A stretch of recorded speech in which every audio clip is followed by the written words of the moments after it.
Hi, friends. Happy Easter again and still. It was really nice to worship in the sanctuary with so many of you yesterday.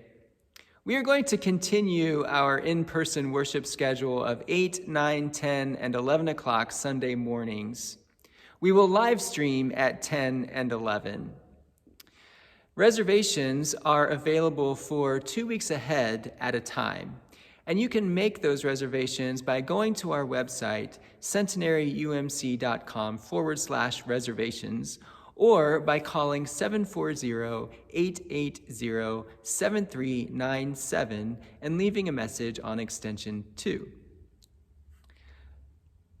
The account of the crucifixion and resurrection of Jesus is recorded in all 4 of the Gospels, indicating how central it is to our faith. All 4 of the Gospels tell the same story, but each one includes some different details. For example, in the Gospel of Mark, an angel inside the empty tomb says to Mary and the other women, "But go, tell his disciples and Peter that he is going ahead of you to Galilee. There you will see him, just as he told you." I think it's interesting that Mark mentions Peter by name. Peter would have been included in the disciples, so why single him out? I don't think it was because Peter had been a model disciple up to this point.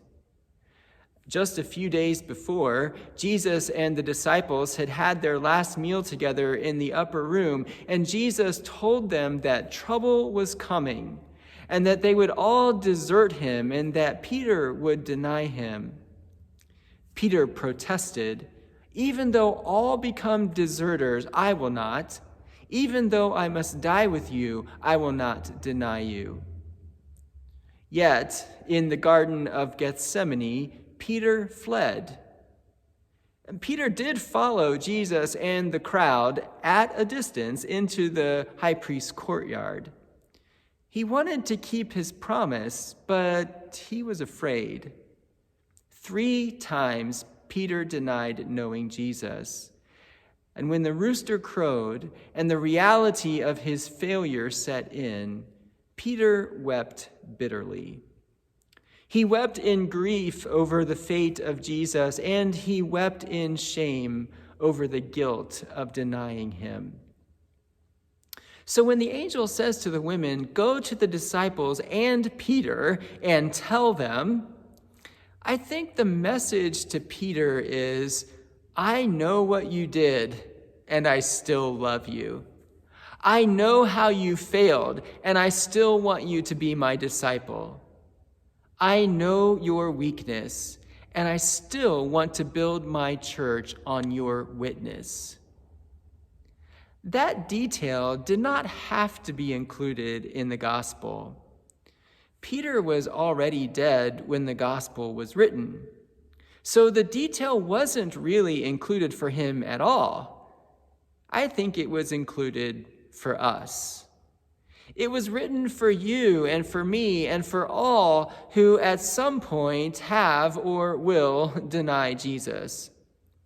It was written for all of us who from time to time don't have the courage to do what we should.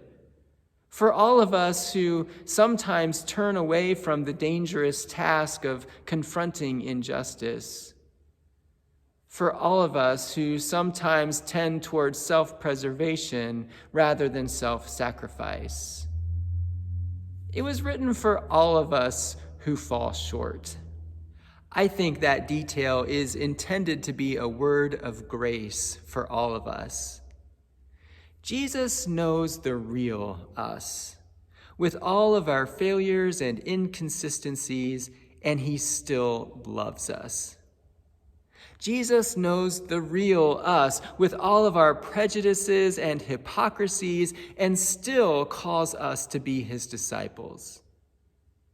Jesus knows the real us, with all of our selfishness and short-sightedness, and still chooses to build the church on our witness.